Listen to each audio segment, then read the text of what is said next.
هتكون جايبه الابن لمجرد ان هي جايباه ليه؟ ده انا رديته في مكانه واثنين وثلاثه وعشره، ولكن الدور بتاعها هي مش مرضوش بيه.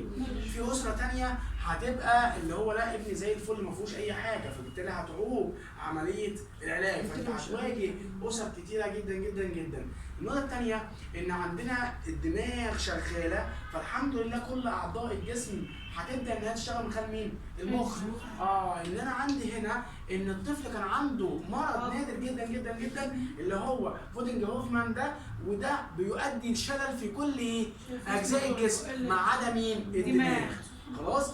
وهنا بدا انت كولي امر مع المتخصصين اللي بيشتغلوا معاه بداوا يفكروا بطرق مختلفه ازاي نعلم هذا الطفل لحد ما وصل اللي جايب 96%، دخل اعلام، قابل معوقات، بيقابل دايما معوقات في المجتمع. زي ما احنا بنشوف دايما لو اي طفل ذوي احتياجات خاصه تلاقينا احنا دايما بنبص، والعيال يتريقوا عليه ومش عارف يعملوا ايه، صح ولا لا؟ ويتنمروا عليه، وان احنا لا ما تروحش تلعب معاه، ابنك مثلا ما تروحش تلعب معاه، ده هو ممكن يعديك، ده هو ممكن كذا. فكل ده، او مثلا واحده تقول لها طب ما تخلي بالك منه، طب ما تشيليه، طب ما تقعديه في البيت، ليه ما قعده في البيت وليه احبسه في البيت؟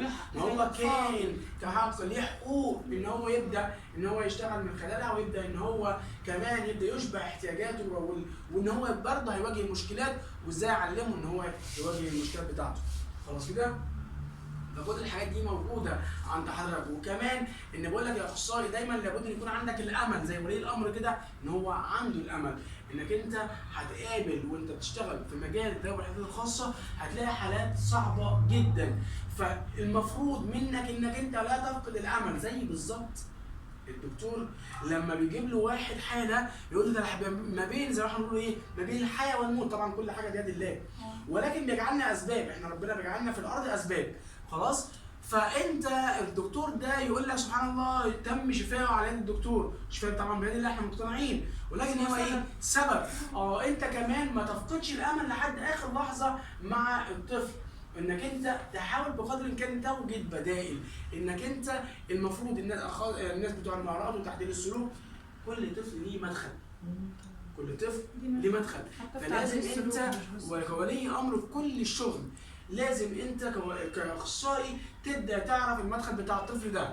يعني في طفل من الاطفال اضطراب طفل التوحد، الطفل ده ما بيقدرش مثلا يعرفش ينفذ اوامر او حد يقول له غير ما هو يكون قاعد على الارض، لو انت او يلعب او ينفذ الاوامر بتاعتك وهو قاعد على الارض، لما يبقى قاعد على الكرسي ما بيستجيبش. طب انت خلاص ما خلي عندك مرونه، انزل ابدا ان هو ينزل على الارض وتلعب